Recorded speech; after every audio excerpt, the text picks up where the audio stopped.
कीड़ों की निशानी नहीं है, बल्कि ये कीड़े ही होते हैं, लेकिन हमें आंख से देखने पर नजर नहीं आते जब तक कि हम माइक्रोस्कोप का इस्तेमाल ना करें।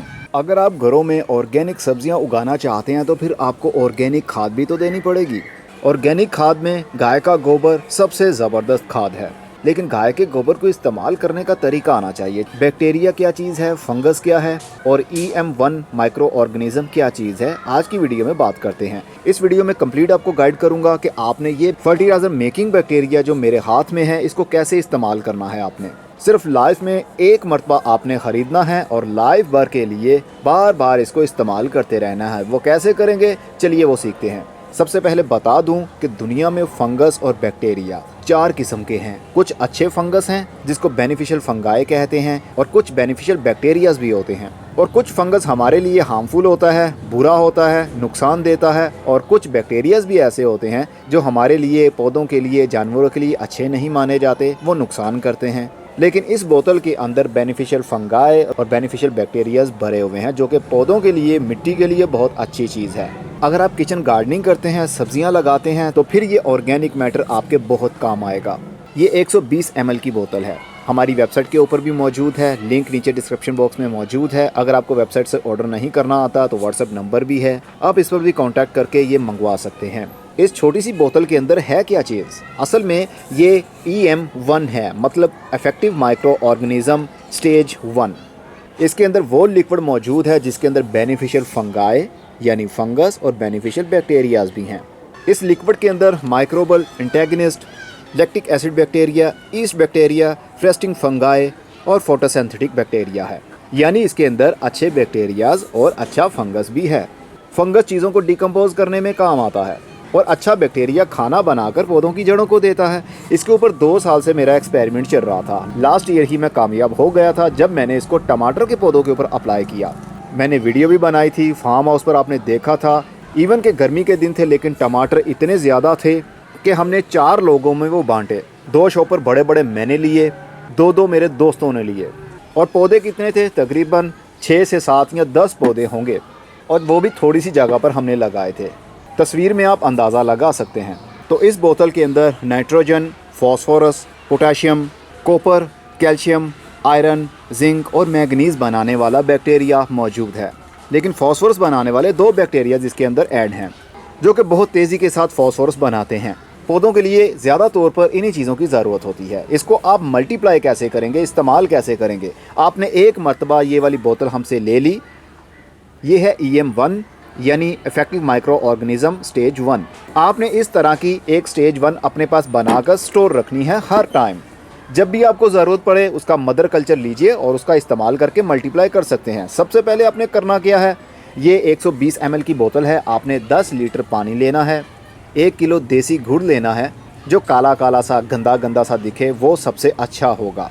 जो भैंस बकरियों को खिलाया जाता है वो वाला इस्तेमाल करें तो सबसे अच्छा रहेगा, क्योंकि उसके अंदर कलर नहीं होता, वो एक तरह का वेस्ट होता है और हमें वेस्ट ही चाहिए, ना कि सफ़ेद रंग का गुड़।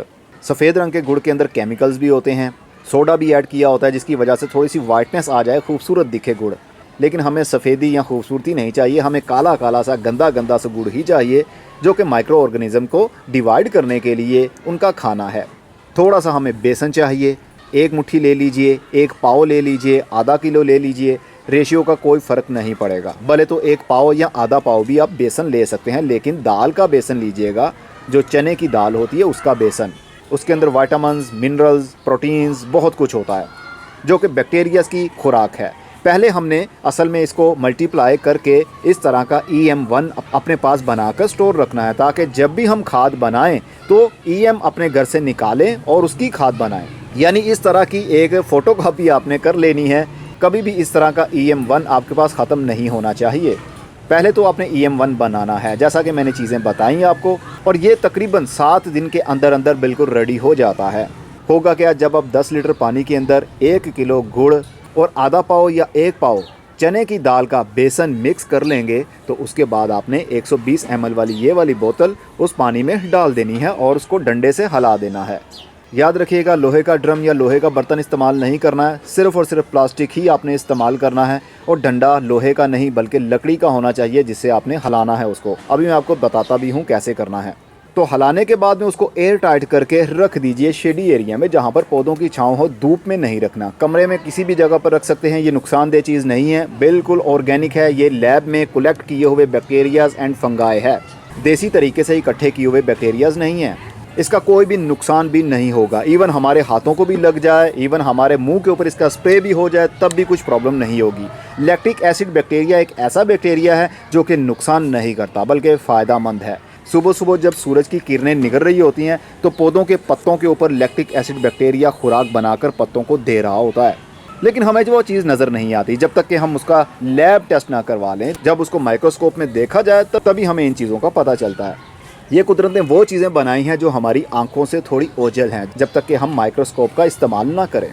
शेड में रख लिया, एयर टाइट कर दिया। डेली कम से कम एक मरतबा आपने दिन में या रात में उसको डंडे से हिला देना है। शाम के टाइम हलाइए या फिर सुबह के टाइम हलाइए, कम से कम एक मरतबा, 2 मरतबा भी हिला सकते हैं। और आप नोट करेंगे तीसरे दिन या फिर चौथे दिन, ये तो डिपेंड करता है कि टेम्परेचर कितना है। अगर गर्मी होगी तो फिर तकरीबन दूसरे या तीसरे दिन ही बबल्स पैदा होने लगेंगे। पानी को जब आप हिलाएंगे तो पानी के ऊपर एक लेयर आने लगेगी बुलबुलों की। वो बुलबुले बैक्टीरिया मल्टीप्लाई होने की निशानी होती है। फॉस्फोरस वाला बैक्टीरिया सबसे ज़्यादा झाग बनाता है। और समटाइम तो ऐसा होता है, अगर मौसम थोड़ा गर्म है तो इतनी तेज़ी के साथ एफिशिएंसी उसकी बढ़ जाती है कि पानी के ऊपर पूरी परत ही जम जाती है। तो परत जम जाए तब भी आपने घबराना नहीं है, क्योंकि वो फॉस्फोरस वाला बैक्टीरिया है। बस 1 या 2 मरतबा डेली इसको हिलाना है, फिर एयर टाइट करके रख देना है जहाँ पर वो पड़ा हुआ है। और 7 दिन के बाद आपका ये वाला EM1 effective micro organism stage 1 आपके पास 10 लीटर तैयार हो चुका है। अब उस 10 लीटर पानी को आपने छान लेना है, किसी एयर टाइट बोतलों में भर कर संभाल लेना है। अंधेरी जगह पर, सूरज की धूप में नहीं रखना, जहाँ पर रोशनी हो वहाँ पर नहीं रखना। बस इसको छुपा कर अंधेरे में एयर टाइट करके रख लीजिए। कम से कम 1 साल के लिए तो आप उसको स्टोर कर ही सकते हैं और उसमें से बुरी बदबू भी नहीं आएगी। अगर आपने उसको थोड़ा सा ढीला छोड़ दिया तो फिर हो सकता है कि बाहर वाले कीड़े पतंगे आएँ और वहाँ पर मक्खियाँ वगैरह आएँ, अंडे दें, सुंडियाँ पैदा हो सकती हैं, बदबू आ सकती हैं। अगर उसको एयर टाइट करके आपने रख लिया तो इसके अंदर जो बेनिफिशियल बैक्टीरियाज और फंगाई हैं वो सो जाएंगे। जब उनको ऑक्सीजन नहीं मिलेगी, ताज़ी हवा नहीं मिलेगी, वो सो जाएंगे, मरेंगे नहीं। ये तो हो गया आपका EM1 आपके घर में तैयार। अब आप उस 10 लीटर पानी की कितनी सारी बोतलें बना सकते हैं, 120 ml वाली, ये आप खुद अंदाज़ा लगा सकते हैं। बना कर अपने पास रख लीजिए। जब जब आपने खाद बनानी हो बोतल को पकड़िए और जैसा मैंने पहले रिपीट किया है बिल्कुल वैसा ही करना है आपने, लेकिन उसके अंदर आपने गाय का गोबर भी इस्तेमाल करना है। चलिए मैं आपको प्रैक्टिकल बताता हूँ। ये देखिए, ये ड्रम है, इसके अंदर मैं बना रहा हूँ खाद के लिए, क्योंकि जो मैंने अभी आपको बताया ये वाला 120 ml वाली बोतल ये असल में खाद नहीं है। ये खाद बनाने वाले और चीज़ों को गलाने वाले फंगस और बैक्टीरिया इस बोतल के अंदर महफूज हैं। इसको आप खाद के तौर पर इस्तेमाल करेंगे, ज़्यादा आपको अच्छा रिजल्ट नहीं मिलेगा जब तक कि आप इनको, जो कि आर्मी है बैक्टीरियाज की और फंगाई की, इस बोतल के अंदर इनको खाना मिलेगा। ये खुद को मल्टीप्लाई करेंगे। जितनी ज़्यादा फौज बड़ी होगी उतना ज़्यादा ये खाना खाएंगे और उतनी ज़्यादा ही खाद बनाकर आपकी मिट्टी को देंगे, जो कि डायरेक्ट आपके पौधे की जड़ें इंटेक कर पाएंगी। इसलिए इसको खाद नहीं समझना, खाद हमने बाद में बनानी है, जो अभी आपको बताने वाला हूँ। सारा तरीका सेम है। 10 लीटर आपने पानी लेना है, 1 किलो उसके अंदर गुड़ मिक्स कर लीजिए, काला काला सा, और थोड़ा सा बेसन डाल दीजिए। और आपने डालना है कम से कम 1 किलो गाय का गोबर, भले वो उपले हों। मैंने भी उपले वाला गोबर ही इसके अंदर इस्तेमाल किया। छोटे छोटे से मैंने टुकड़े कर लिए और उसके बाद पानी में डाल दिया और 120 ml वाली बोतल आपने इसके अंदर मिक्स कर दी। बाद में इसको डंडे की मदद से हिला दिया और तीसरे दिन आप जाकर देखेंगे, जैसा पहले मैंने बताया, अगर इसको हिलाएंगे, ये देखिए जाग, बुलबुले। ये बुलबुले कीड़ों की निशानी नहीं है, बल्कि ये कीड़े ही होते हैं, लेकिन हमें आंख से देखने पर नज़र नहीं आते जब तक कि हम माइक्रोस्कोप का इस्तेमाल ना करें। तो तीसरे दिन या चौथे दिन आपको इस तरह के बहुत सारे बबल्स दिखने लगेंगे। आपने डेली कम से कम 1 मरतबा उसको हिला देना है और 7 दिन के बाद ये वाली खाद आपकी पौधों को देने के लिए बिल्कुल रेडी हो चुकी है। देखिए, आपने 1:10 का रेशियो रखना है जब ये खाद रेडी हो जाए, मतलब 7 दिन के बाद समझ लीजिए ये बिल्कुल खाद रेडी हो गई है। आपने इसका पानी इस्तेमाल करना है। भले तो इसको छान कर स्टोर करके रख लीजिए अपने पास, एयर टाइट करके बोतलों के अंदर रख लीजिए। जब आपने पौधों को खाद देनी हो, 1 लीटर ये वाला पानी लीजिए, 10 लीटर सादा पानी लीजिए, उसके अंदर मिक्स कीजिए और हर गमले में हर पौधे की जड़ के पास एक एक गिलास पानी डालते रहा करें हर 15 दिन के बाद, अगर आप सब्जियां लगा रहे हैं तो। अगर ये भी डिपेंड करता है कि आपने कौन सी सब्जियां लगाई हैं, ये भी डिपेंड करता है कि किस पौधे की ग्रोथ किस नौइयत की चल रही है। अगर तो फास्ट ग्रोइंग पौधे हैं, सब्जियां उसको लगने का सीज़न है, तो आप हर 7 दिन के बाद इसी तरह मिट्टी के अंदर ऐड करते रहेंगे। तो इससे होगा क्या, जो गाय का गोबर था उसके अंदर कुदरत ने हर वो एलिमेंट रखा है जो कि पौधे की खाद की रिक्वायरमेंट को पूरा करती है। जैसे पहले आपको खाद का टेबल बताया है, नाइट्रोजन, फास्फोरस, पोटेशियम, जिंक वगैरह, तो वो सब कुछ गाय के गोबर के अंदर भी मौजूद है, लेकिन उसको खाने वाला कोई नहीं है। अगर आप डायरेक्ट गाय का गोबर मिट्टी में डाल देंगे तो वो जल्दी पौधे की जड़ें इंटेक नहीं कर पाएंगी जब तक कि वो चीज़ डिकम्पोज होकर मिट्टी का एक हिस्सा ना बन जाए। इसलिए हमें कोई ऐसी फौज चाहिए थी जो कि उन चीज़ों को खाने के बाद में डायरेक्ट जो पोटी करेगी वो असल में होगा नाइट्रोजन, फास्फोरस, पोटेशियम वगैरह, जो पानी के अंदर फौरी तौर पर हल भी हो जाएगा और पौधे की जड़ें वहीं से खाद को इंटेक करना शुरू कर देंगी। और उसका असर क्या होगा, पौधे की ओवरऑल ग्रोथ अच्छी होगी, फ्रूट अच्छा होगा, फल लगेगा, उसकी शाइनिंग होगी। ये सिर्फ फर्जी बातें नहीं कर रहा हूँ, ये प्रैक्टिकल मैं कर चुका हूँ, इसीलिए इतनी इत्मीनान के साथ आपको मैं गाइड करने की कोशिश कर रहा हूँ। तो ये एक चीज़ ऐसी है जिसमें से कोई बदबू भी नहीं आएगी, बल्कि मीठी मीठी सी हल्की हल्की सी गुड़ की खुशबू आएगी। और इसके अंदर ज़रूरी नहीं कि सिर्फ गाय का गोबर ही डालना है, आपके गार्डन में जो भी पत्ते हो, सूखे हों, गीले हों, ताज़े हों, किचन का जो वेस्ट निकलता है वो हो, सब कुछ ईच एंड एवरीथिंग आप इसके अंदर डाल सकते हैं। लेकिन कोशिश करनी है ऑर्गेनिक मैटर ही आप इसके अंदर, ऑर्गेनिक मटेरियल ही आप इसके अंदर डालें, मतलब सब्जियों का वेस्ट डाल सकते हैं। आपके बगीचे में जितने भी सूखे पत्ते हैं, घास है, हरी घास हो, हरे पत्ते हो, सब कुछ इसके अंदर ऐड करना है आपने। लेकिन जब एक मरतबा आपने ऐड कर लिया तो फिर उसके बाद ऐड नहीं करना। 7 दिन के लिए वही चीज़ें इसके अंदर रहनी चाहिए। जो भी बैक्टीरियाज इसके अंदर मौजूद हैं वो सारा कुछ खाने लग जाएंगे। जो आपने पत्ते डाले हैं, किसी में नाइट्रोजन का एलिमेंट ज़्यादा है, किसी में फास्फोरस है, किसी में पोटेशियम है, किसी में कैल्शियम है, तो जो बैक्टीरिया है वो अपनी अपनी खाने की रिक्वायरमेंट को उसी वेस्ट से पूरा करने लगेगा, अपना पेट भरने लगेंगे।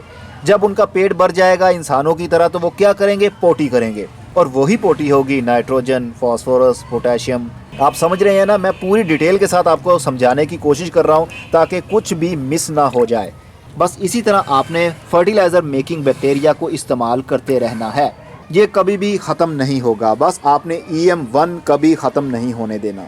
मैं अपने EM1 को कभी ख़त्म नहीं होने देता। मैं दिखाता हूँ आपको, ये देखिए, ये भी मदर कल्चर मेरे पास पड़ा हुआ है, मतलब EM1 पड़ा हुआ है। इस ड्रम के अंदर भी EM1 पड़ा हुआ है। ये वो है जो कि मदर कल्चर हैं। इसमें से थोड़ा सा मैं लेता हूँ और 10 लीटर पानी हो या जितना भी हो, आप ज़्यादा कम डाल सकते हैं। इसे ये नहीं है कि आपने पानी ज़्यादा ले लिया या बैक्टीरिया कम ले लिया या बैक्टीरिया ज़्यादा डाल दिया, कोई इशू नहीं होगा।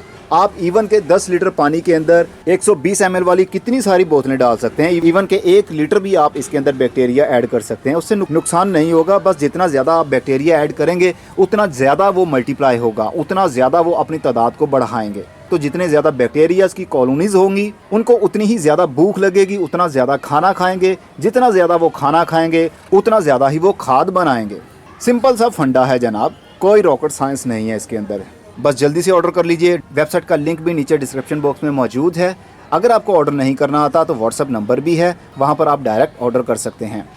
लेकिन इसको जब इस्तेमाल कर लिया, 1 लीटर आपने पानी निकाल लिया इसके अंदर से, तो इसको दोबारा से आपने एयर टाइट करके रख देना है ताकि बाहर की जो मक्खियाँ या कीड़े होते हैं वो इसकी तरफ ना आएँ। अगर वो आएंगे तो इसके अंदर जाहिर सी बात है फिर वो अंडे भी देंगे, इसके अंदर सुंडियाँ भी पैदा होंगी, सब कुछ होगा। इसलिए आपने इसको हमेशा जब इस्तेमाल कर लिया एयर टाइट करके रख दीजिए। ये है वो बैक्टीरिया जो कि अब खाद बना कर आपके पौधों को देगा। जो ये बैक्टीरिया है ये भी खाद बना कर दे सकता है, लेकिन जब आप इसको डायरेक्ट ही मिट्टी के अंदर इस्तेमाल करेंगे, इवन आपकी मिट्टी के अंदर कोई भी खाद वाली चीज़ नहीं पड़ी हुई, तो फिर ये कैसे खाद बना कर आपके पौधों को देंगे। अगर आपकी मिट्टी के अंदर ऑलरेडी पहले से गाय का गोबर, सूखे हुए पत्ते, ऑर्गेनिक मैटर मिट्टी के अंदर मिक्स होगा, तो ये बैक्टीरिया अगर डायरेक्ट भी इस्तेमाल करते हैं तो वो खाने लग जाएंगे उस मटेरियल को जो कि मिट्टी के अंदर पड़ा हुआ है। तो वो खाद बना कर खुद को मल्टीप्लाई भी करेंगे और जो पोटी करते जाएंगे वो पौधों की जड़ों को मिलती जाएगी एज आ खाद। ये जनाब कुदरत का बनाया हुआ एक साइकिल है जिसको समझने के लिए हमें थोड़ा सा टाइम तो चाहिए। अब मैं चलता हूँ, अपना बहुत सा ख्याल रखिएगा। खुदा हाफिज़।